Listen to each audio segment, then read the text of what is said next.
अस्सलाम वालेकुम दोस्तों। आज की ये वीडियो बहुत अहम टॉपिक के बारे में है, यानी कि अगर आप ट्विन फ्लेम जर्नी का पार्ट हैं तो आप ऑब्वियसली अपने ट्विन सोल से मिल चुके होंगे, आपको उनके बारे में पता होगा। और सबके अंदर, सब ट्विन फ्लेम्स के अंदर अपने मैस्कुलाइन से या अपनी फेमिनिन से यूनियन की ख्वाहिश सबके अंदर होती है। लेकिन चूँकि हम मुस्लिम्स हैं और हमारा इस बात पर ईमान है कि हमारी नसीब नामे में जो हमारे लिए लिखा गया है, हमें इस अर्थ पर वही पार्टनर हमें हस्बैंड के रूप में मिलता है। लेकिन यहाँ इस बात का ये मतलब नहीं है कि अगर आप ट्विन फ्लेम हैं तो कहीं आप अपने मैस्कुलाइन से नहीं मिल सकेंगे, इसमें ऐसा नहीं है। यानी आपकी डेस्टिनी में जो लिखा गया है वही पार्टनर आपको मिलेगा।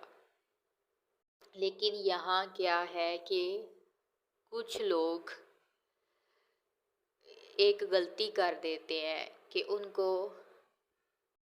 अपने डीएम से वो इतने ऑब्सेशन में चले जाते हैं कि वो उनको ये लगता है कि वो अपने डीएम के बगैर नहीं रह सकते। मोस्ट ऑफ डिवाइन फेमिनिन को ऐसा लगता है। लेकिन चूँकि आपने अपनी डेस्टिनी में जिस पार्टनर का नाम आपने एज अ हस्बैंड वहाँ लिखवाया हुआ है, वही पार्टनर आपको इस लाइफ में मिलना है, ये तो तय है।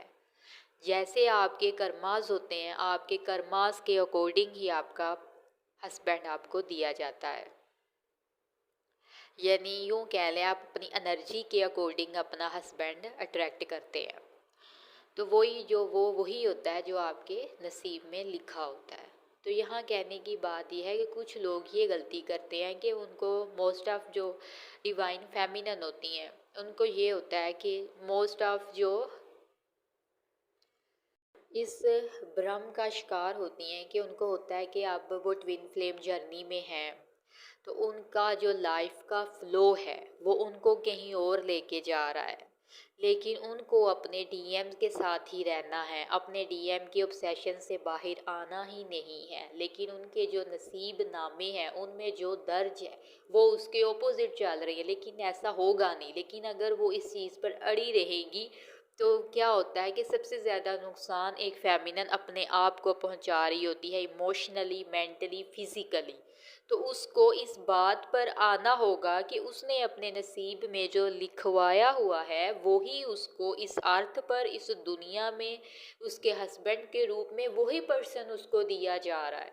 लेकिन चूंकि कुछ फेमिनिन अपने मैस्कुलाइन से इतने ऑब्सेशन में जा चुकी हैं कि उनको अपने डीएम के अलावा कुछ नहीं दिखता। उनके पास जो उनके हेल्दी सोलमेट पार्टनर्स होते हैं वो उनके साथ नहीं रह पा रही होती। सिर्फ ये है, ये सोच कर कि वो एक डिवाइन फेमिनिन है, यानी एक ट्विन फ्लेम जर्नी का पार्ट है, तो उनको अब डीएम ही चाहिए, डीएम ही मिलेगा। तो वो इस तरह बहुत सारी गलतियां कर देती हैं। हमारा जो पार्टनर होता है वो हमारे कर्मास के अकॉर्डिंग आता है।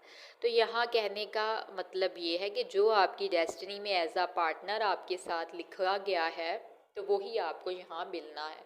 अगर आपकी डेस्टिनी में आपका ट्विन फ्लेम, आपका डीएम ही आपका है हस्बैंड, तो वो ही आएगा। अगर आपका सोलमेट एज अ हस्बैंड लिखा हुआ है तो आपको अपने सोलमेट के साथ रहकर ही अपनी लाइफ लेसन्स को लर्न करना पड़ेगा।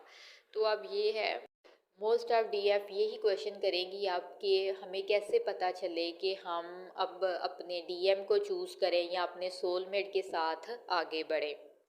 तो अगर कोई मैरिड है तो वो अपने सोलमेट के साथ रहें या अपने डीएम की तरफ जाएं। तो इस तरह के सवाल बहुत सारी फेमिनिन के, मेरी बहनों के दिलों में आएंगे। तो उसका जवाब ये है कि नंबर 1, आपकी इंट्यूशन, डिवाइन फेमिनिन की इंट्यूशन उसको गाइड करेगी कि उसको क्या करना है, अपने डीएम की तरफ रहना है या अपने सोलमेट के साथ चलना है। नंबर 2, उसका ड्रीम चैनल, यानी ड्रीम चैनलिंग के थ्रू भी आपको पता चल सकता है कि आपने जो डीएफ को क्या करना है, डीएम चाहिए या सोलमेट, यानी कौन दर्ज है आपके नसीब में। एंड नंबर 3, अगर किसी को प्रॉब्लम हो रही है, नहीं समझ में आ रहा कि डीएम की तरफ चलना है कि सोलमेट की तरफ चलना है, नसीब में क्या दर्ज है, तो ऐसी बहनें जिनको नहीं पता चल रहा, वो कन्फ्यूजन का शिकार है, तो वो मुझसे भी कांटेक्ट कर सकती हैं। देन